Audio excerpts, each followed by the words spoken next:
Pagtatayo ng tourism infrastructure sa Legazpi City patuloy. Kabilang dito ang konstruksyon ng People's Park at International Cruise Ship Terminal na inaasahang magpapasigla ng turismo ng lungsod. May balitang pambansa si Paul Hapin na Radyo Pilipinas Albay.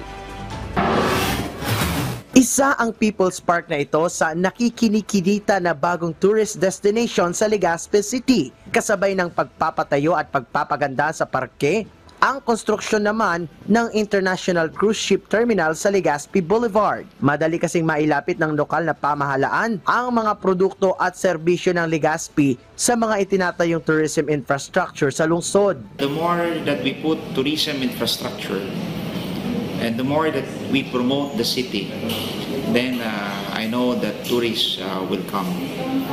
This year we are expecting a lot of national conventions. Marami na nagpa-register.